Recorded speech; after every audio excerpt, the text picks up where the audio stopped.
आत्मा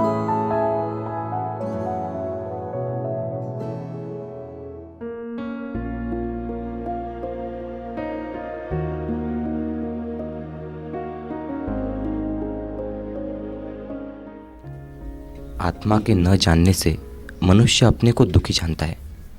मैं मरूंगा, मैं दरिद्री हूँ, मैं दास हूँ इत्यादि दुख तब तक होते हैं जब तक आत्मा को नहीं जाना। जब आत्मा को जानोगे तब आनंद रूप हो जाओगे। जैसे किसी स्त्री की गोद में पुत्र हो और वह स्वप्न में देखे कि बालक मेरे पास नहीं है तो बड़े दुख को प्राप्त हो और रुदन करने लगे। पर जब स्वप्न से जागे और देखे कि बालक उसकी गोद में है तो बड़े आनंद को प्राप्त हो और उसके दुख शोक नष्ट हो जाए। हे राजन, वैसे ही तेरी आत्मा तेरे पास और सदा अनुभव रूप है। उसके प्रमाद से तू अपने को दुखी जानता है। जब अज्ञान रूपी निद्रा से तू जागेगा तब अपने को जानेगा और तेरे दुख और शोक नष्ट हो जाएंगे।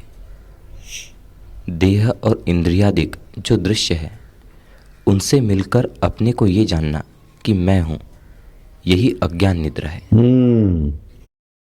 शरीर और इंद्रियों वाले शरीर को मैं मानना यही अज्ञान है। और मन में जो वासना है वो मेरी पूरी हो इच्छा तो मैं सुखी हूं, ये अज्ञान का भाव है। कई वासनाएं आई, पूरी हो गई तो क्या हो गया? तो जो होना है होते हैं, नहीं होता है नहीं होता है, चलता रहता। वासना पूर्ति का सुख बंधन करता है। शरीर को मैं मानना यह अज्ञान है। वस्तुओं को मेरा मानना यह अज्ञान को पोषणने वाला है।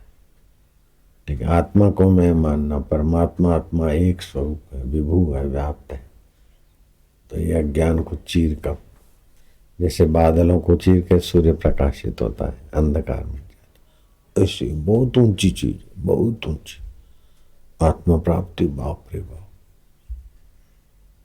उसके बिना दुख नहीं मिटेगा, क्योंकि कपट चालू है ना। कपट दुख को बढ़ाता है, दुख को मिटाता नहीं।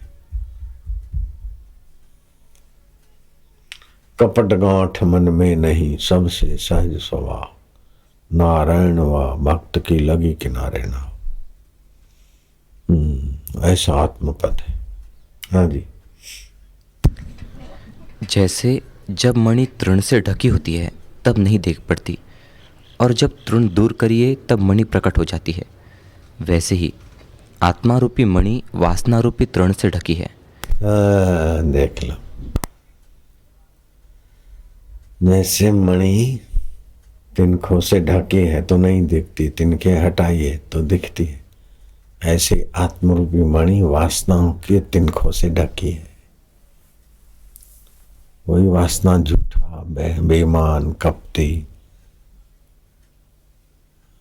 अपने दोषों को ढकने की कला, वही वासना सिखाती।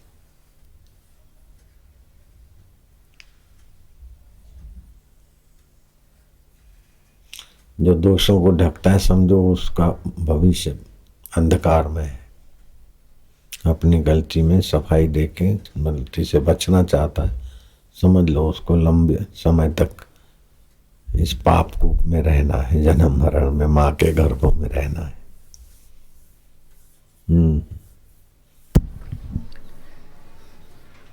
हे राजन, एक उपाय तुझसे कहता हूँ, उसे कर, जिसमें तेरे दुख नष्ट हो जावे। एक वस्तु जो अहम अभिलाषा सहित वासना है उसका त्याग कर, फिर जहाँ इच्छा हो वहाँ विचर। मैं मेरे शरीर को मैं मानना और अपनी इच्छा के अनुसार सुखी होने की कोशिश, ये दो छोड़ दे, जहाँ जाएगा ब्रह्म है। जहाँ चाहे विचरो, रोजी रोटी खाना सब मौज ही मौज, जितना जरा सा है। लेकिन इसी में कईयों की गति नहीं उठी, आदत पुरानी है ना। शरीर को मैं मानना और संसार को सच्चा मानना, ये गंदी वासना की आदत विचारों को मार लेती। इतने नीच नहीं है कि गुरु के पास भी नहीं आ सके, हम बैठ सके। कुछ तो है पुण्य, लेकिन वो वासना पुरानी। अगर नीच होते तो गुरु के आगे बैठ भी नहीं सकते।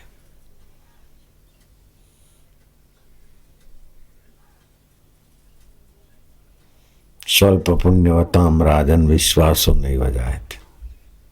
जिसके पुण्य स्वल्प होते हैं उनको तो भगवान गुरु शास्त्र में विश्वास नहीं होता। तो एकदम नीच भी नहीं है और एकदम सच्चे उत्तम जिज्ञासु भी नहीं।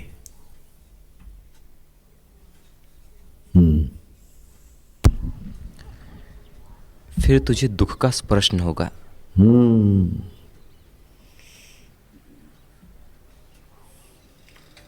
ऐसा करोगे तो दुख का स्पर्श नहीं होगा। शरीर में अहम और वासना की पूर्ति ये छोड़ दो तो फिर दुख कभी होगा ही नहीं। जब तक दुख होता है तो समझ लो कि ईश्वर प्राप्ति नहीं हुई। ईश्वर प्राप्ति हो जाए तो दुख नहीं होता। जैसा अमृत तैसी विष खाटी, जैसा मान तैसा अपमान। हर्ष और शोक भी नहीं होता। ईश्वर प्राप्ति की तो क्या महिमा बताओ। ईश्वर प्राप्ति की महिमा कोई पूरी गा भी नहीं सकता। ईश्वर की महिमा भी नहीं गा सकता तो ईश्वर प्राप्त महापुरुष को भी पूरा नहीं गा सकता। ऐसी ईश्वर तो फिर मन चाहा ईश्वर तो कोई भी मान लेगा, लेकिन वास्तविक में जो सबका अंतर आत्मा है, जो ईश्वरों का भी ईश्वर है, ये मंडलेश्वर है, ये फलाना है, तो सारे ईश्वरों का जो ईश्वर है वो आत्मदेव है। ब्रह्मा का जो ईश्वर है, विष्णु का जो ईश्वर है, शिव का जो ईश्वर है, वो ईश्वरों का ईश्वर है। वही तुम्हारा हमारा सबका ईश्वर है। और उससे एक सेकंड का 1000वां हिस्सा हम अलग नहीं हो सकते। आधी सेकंड तो क्या कहो, और आज तक मिला नहीं। ये वासना की बलिहारी, अज्ञान की बलिहारी, इंद्रिय लोलुपता की बलिहारी, देह को मैं मानने का अज्ञान है। देह छता जेनी दशा वर्ते देहातीत, ते ज्ञानी ना चरण मा हो वंदन अगणित। देह होते हुए भी देहातीत, शरीर होते हुए भी शरीरातीत, चिदानंदमय देह। ऐसा साक्षात्कारी महापुरुषों का तस्य तुलना के न जाए थे। उसकी तुलना किससे करोगे? ऐसा होता।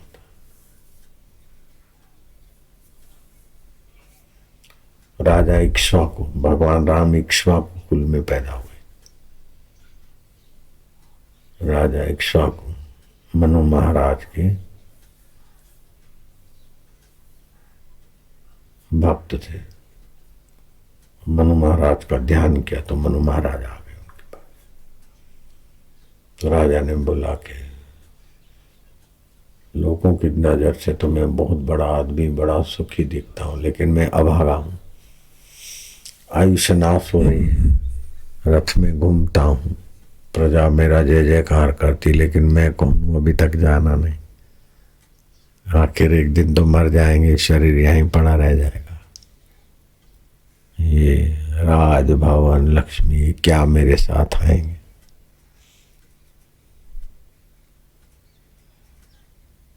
कृपा करके मुझे अपने उद्धार का उपदेश दिया।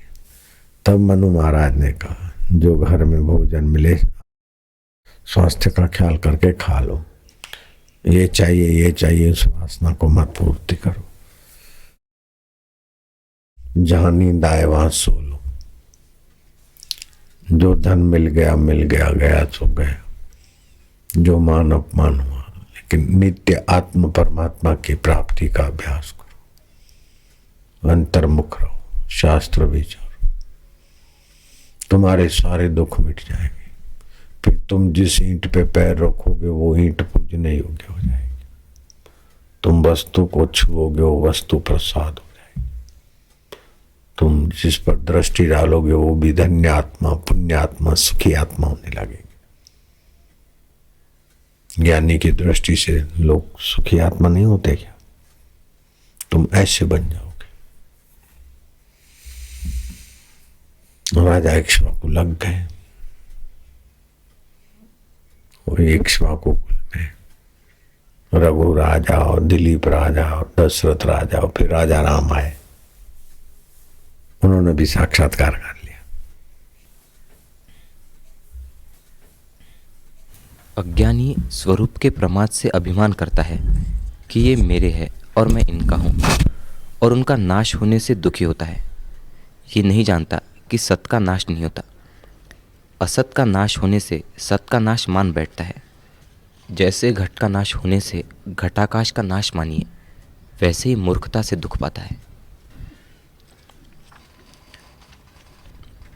हे राजन, तू अपनी आत्मा को जान।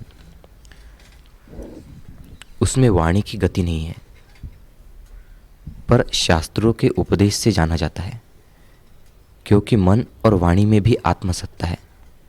उसी से आत्माधिक संज्ञा सिद्ध होती है। जैसे जितने स्वप्न के पदार्थ हैं उनमें अनुभव सत्ता है, उससे वे पदार्थ सिद्ध होते हैं।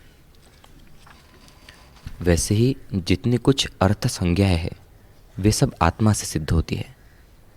ऐसा जो तेरा स्वरूप है उसमें स्थित हो, जिसमें जरा मृत्यु आदि दुख नष्ट हो जाए। हे राजन, वह शास्त्रों और गुरु के वचनों से पाया जाता है, कोरे तप से नहीं मिलता, केवल अपने आप जाना जाता है।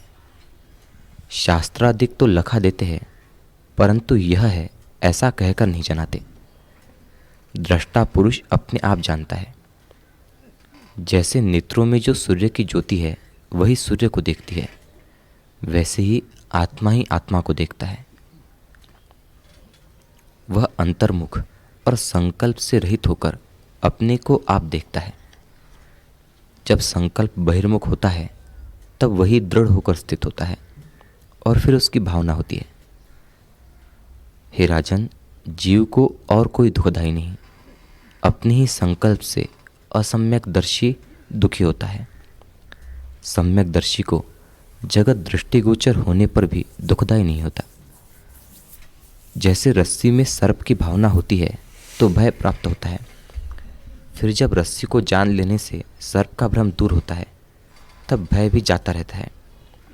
वैसे ही पुरुष को जो संसार की भावना होती है वह दुखदाई है। इससे आत्मा की भावना कर, जिसमें तेरे सब दुख नष्ट हो जावे। हे राजन, तू सर्वदा आनंद रूप और अद्वैत है।